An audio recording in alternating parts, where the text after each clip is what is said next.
Nifty Technology Advanced Chip Level Laptop Repair Training Institute.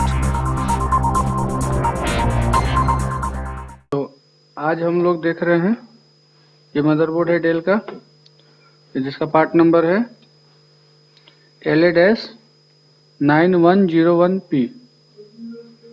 ठीक है, तो सबसे पहले कोई भी अगर आपके पास डेड मदरबोर्ड आता है तो सबसे पहले आपको उस मदरबोर्ड का फिजिकल इंस्पेक्शन करना जरूरी होता है। कहीं पे कोई रस्टिंग, कोई डस्टिंग, कुछ भी अगर आपको नजर आए तो सबसे पहले आपको उसको क्लीन करना है।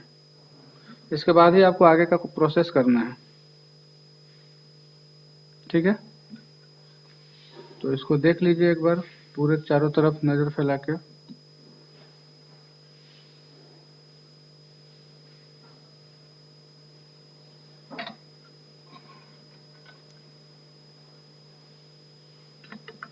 ठीक है, अगर कहीं से किसी भी तरह का कोई प्रॉब्लम नहीं मिलता है, कहीं से अगर किसी भी टाइप का कोई प्रॉब्लम नहीं मिलता है तो सबसे पहले हम लोग CLR का इम्पीडेंस चेक करेंगे। ठीक है, तो CLR को हम लोग पहचानेंगे कैसे कि किस CLR का इम्पीडेंस चेक करना है। तो CLR को पहचानने के लिए आप अगर ध्यान से देखेंगे तो दो जगह पे आपको CLR मिलेगा। एक ये वाला, एक्चुअली ये रजिस्टर ही होता है लेकिन ये करंट के लिए वर्क कर रहा है, इसलिए हम लोग इसको CLR बोलते हैं। एक्चुअली है रजिस्टर ही, लेकिन ये नॉर्मल रजिस्टर से थोड़ा बड़ा होता है साइज में।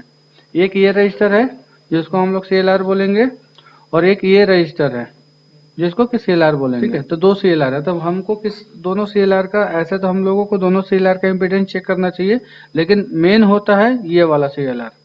कौन सा? जो कि दो मॉसफेट के बाद लगे होते हैं और यहीं से पूरे मदरबोर्ड में वोल्टेज की सप्लाई होती है। ठीक है, तो सबसे पहले हम लोग इसका इम्पीडेंस चेक करेंगे, इस पॉइंट का। तो इस पॉइंट का इम्पीडेंस चेक करने के लिए मल्टीमीटर को आपको डायोड रेंज में रखना है। रेड वाले प्रोब को ग्राउंड में लगाना है। रेड वाले प्रोब को, ये देखिए जो रेड का प्रोब है उसको ग्राउंड से लगाना है, और ब्लैक वाले प्रोब से CLR पॉइंट पे चेक करना है। ठीक है, CLR पॉइंट पे चेक किए तो कितना वैल्यू आया? 0.0039, 0.0040। ठीक है, तो ये जो वैल्यू अभी आपका दिखा CLR पे, ये वैल्यू शॉर्टिंग की वैल्यू बता रही है। मतलब ये इसका CLR का जो वैल्यू है वो गलत है। पहला सस्पेक्ट आपको मिला कि CLR की वैल्यू गलत है। दूसरा, इसके अलावा और भी जो भी कॉइल है सारे कॉइल पे चेक कर लेते हैं। एक्चुअली CLR का वैल्यू गलत मिला, इसका मतलब ये नहीं कि पहले CLR के ऊपर लग जाए, नहीं, पहले और ये देखना होगा क्योंकि यहाँ से पूरे मदरबोर्ड में सप्लाई गया है। तो मदरबोर्ड में कहीं भी दिक्कत होगा तो उसका इफेक्ट यहाँ पे नजर आएगा। तो पहले हम देखते हैं कि और कहाँ पे मुझे डाउट्स हो रही है। तो बाकी कॉइल के भी सारे कॉइल का इम्पीडेंस चेक कर लेते हैं। सारे कॉइल में एक है PL900। ठीक है, ये है PL900, इसका इम्पीडेंस है 487, सही है। ये है PL803, इसका भी सही है। PL803 कितना है?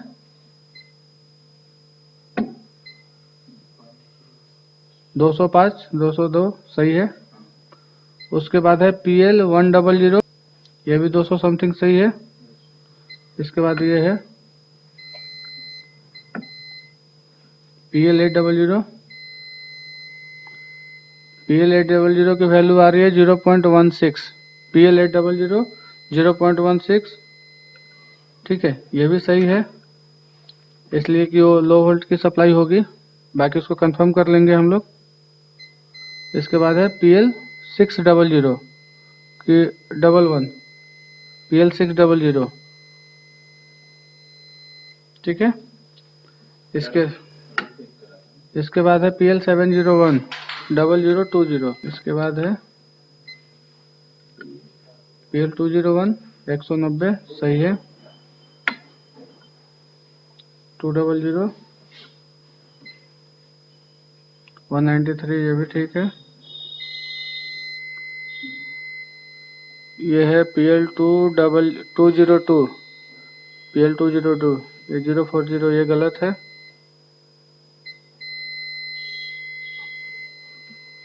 इसके बाद है PL500, ये ठीक है। हमारा जो वैल्यू आया PL202 पे बहुत ही कम है। अब देखते हैं कि PL202 है क्या।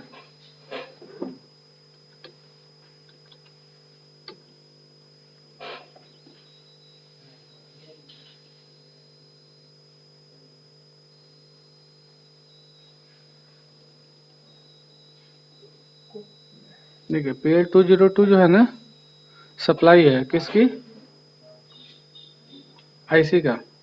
तो PL202 पे कम इसलिए भी आएगा क्योंकि CLR पे ऑलरेडी कम आ रहा है, इसके लिए PL202 पे भी कम आना सही है। तो इस कॉइल को भी हम लोग थोड़ा सा सेपरेट करके देख लेते हैं। एक्चुअली इससे तो होना नहीं है, लेकिन एक्चुअली क्या है कि सेपरेट कर देने से ये पता चल जाएगा कि हमको उस पार्टिकुलर उस जगह का सप्लाई कट गया। देखिए इधर आउटपुट में नहीं है प्रॉब्लम, जो भी प्रॉब्लम है पहले ही है, मतलब जो CLR पे है वही है, मतलब ये इस वाले सेक्शन में प्रॉब्लम नहीं है, ये पता चल गया। अब आपका नेक्स्ट स्टेप क्या है कि जितने भी इसमें मॉसफेट लगे हुए हैं सारे मॉसफेट को हम लोग चेक करेंगे एक एक करके, कि अगर CLR पे शॉर्टिंग मिला तो डायरेक्ट कभी भी पावर इंजेक्ट नहीं करना है, कंफर्म हो लेना है, तभी कुछ उसके ऊपर एक्शन लेना है। तब हम लोग क्या करेंगे, मॉसफेट चेक करेंगे, सब सारे मॉसफेट चेक करने के लिए source to drain high value आनी चाहिए।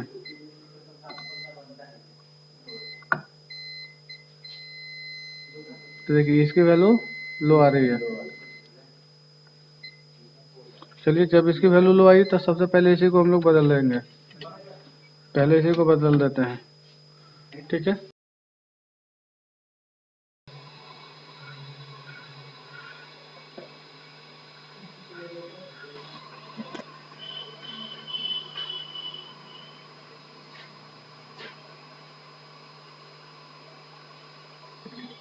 ठीक है, मॉसफेट हटा दिए।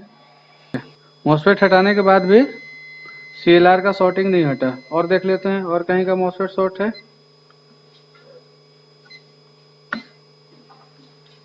और कहीं का शॉर्टिंग नहीं है, कहीं का और मॉसफेट शॉर्टिंग नहीं। तब हम लोग क्या करेंगे ना, तो इसमें सप्लाई इंजेक्ट करेंगे।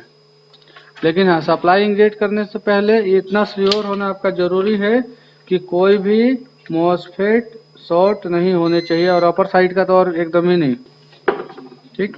तो हम लोग अब क्या करते हैं कि शॉर्टिंग रिमूव करने के लिए अब दूसरा मेथड का इस्तेमाल करते हैं, मेथड नंबर 2। अब हम लोग देंगे इसके ऊपर इसके CLR पे हम लोग सप्लाई इंजेक्ट करेंगे, ठीक है। सप्लाई इंजेक्ट करने के लिए और कितना वोल्ट इंजेक्ट करेंगे, 1 वोल्ट, एकदम मिनिमम 1 का, उससे भी जीरो से ही स्टार्ट करेंगे। और एम्पियर रेटिंग भी कम कर दीजिएगा थोड़ा। प्रोटेक्शन पे विशेष ध्यान देना है कि अगर सब 19 वोल्ट का अगर शॉर्टिंग मिली, मतलब CLR पे शॉर्टिंग मिला, तो डायरेक्ट इंजेक्ट नहीं करना, पहले आपको सारा मॉसफेट सारे कॉइल को चेक कर लेना है। जिस भी मॉसफेट और कॉइल पे डाउट हो उसको थोड़ा देर के लिए ओपन भी कर देना है। ओपन करने के बाद ही आपको आगे का प्रोसेस करना, ठीक है। तो उसके लिए हम लोग पावर सप्लाई का मदद लेंगे वोल्टेज इंजेक्ट करने के लिए। तो एक पॉजिटिव वाले को वहीं पे जोड़ देंगे CLR के ऊपर, और बाकी जो एक वायर है, जैसे तो उसमें से 2 वायर निकले, एक रेड एक ब्लैक, दोनों को इस टाइप से ट्यूजर लगा लीजिएगा, एक चिमटी, एक को ग्राउंड से कनेक्ट कर दीजिए और एक को वहां से जोड़ दीजिए। करने के बाद अब इसमें पावर देंगे हम लोग, पावर देंगे कितना, एकदम मिनिमम।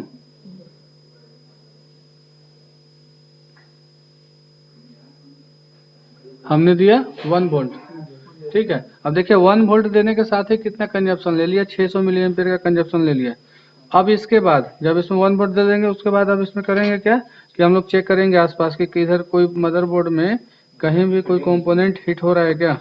देखिए ध्यान से, यहाँ पे हम लोग लगा दे थोड़ा सा पेस्ट, ठीक है। इसको गौर से देखिए, देखिए किसमें से पिघल रहा है,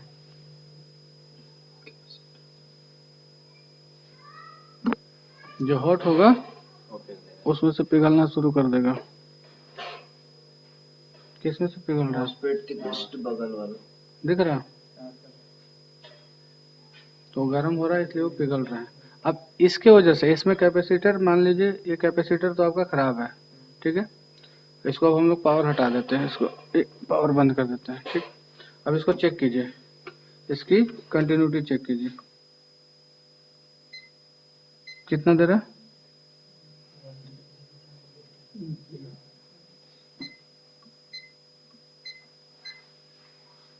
कितना दे रहा है?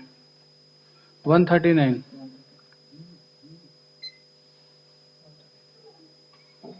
ये 139 होने के बावजूद भी देखिए खराब है। ये एकदम 0 0 नहीं दे रहा है। ये जो है ये लीकेज हुआ है। अभी भी इसकी 140 है इम्पीडेंस, लेकिन फिर भी ये खराब है। तो ऐसा प्रॉब्लम जो है ना बहुत मुश्किल से ही आपको पकड़ाते हैं।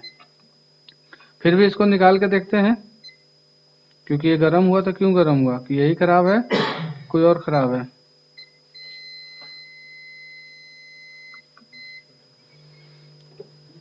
इसको अगर ये गर्म हो रहा है तो क्यों गर्म हो रहा है, इसको निकालते हैं। और इसके वजह से आपको बहुत जगह पे जितने भी पैरेलल में जितने भी कैपेसिटर लगे होंगे सारे के सारे इफेक्ट करेगा।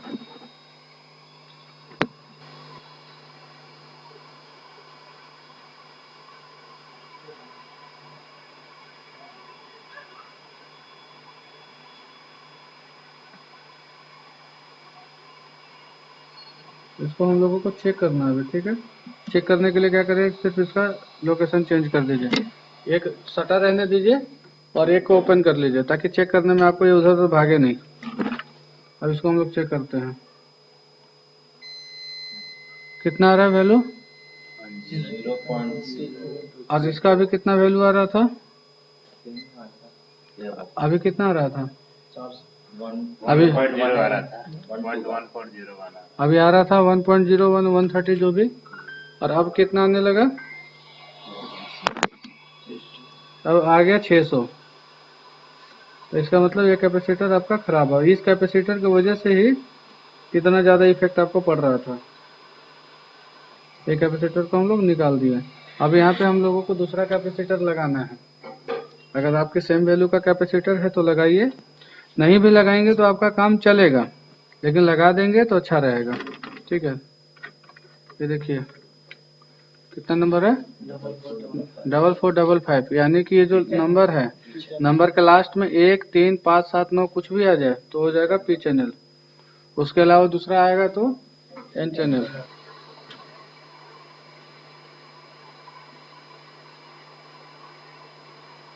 इसीलिए कहते हैं स्क्रैप बोर्ड जो है ना कभी भी आपको नुकसान नहीं देगा।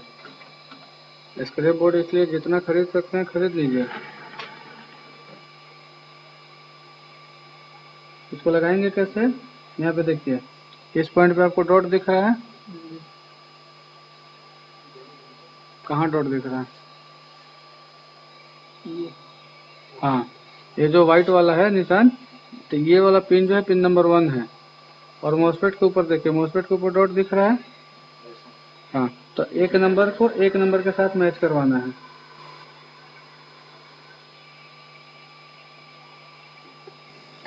काम करने के बाद थोड़ा सा इसको क्लीन जरूर कर लिया कीजिए।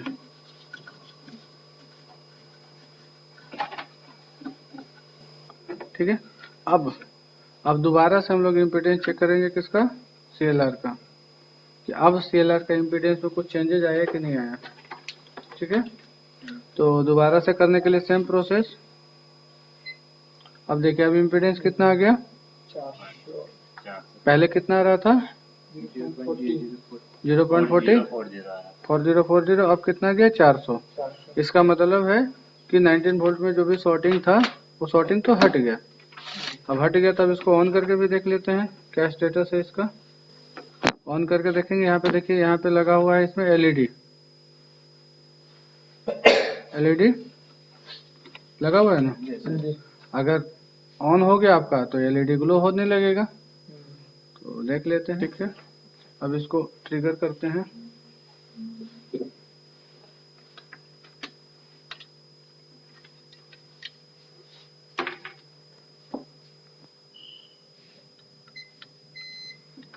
देख लीजिए यहाँ का एलईडी जल गया, मतलब ये ऑन हो गया। तो कभी भी अगर आप प्रॉपर वे में काम करेंगे तो आपका काम जो है ना 2 मिनट में होगा, लेकिन सिस्टम आपको पता होना चाहिए, करना कैसे है भी मालूम होनी चाहिए, किसी भी प्रॉब्लम को ढूंढना कैसे है, और ये सारे स्टेप्स आपको याद होनी चाहिए। अगर ये याद नहीं रहेगा तो आप गलत काम करेंगे, और गलत काम करेंगे तो उसका रिजल्ट गलत आएगा। ठीक है।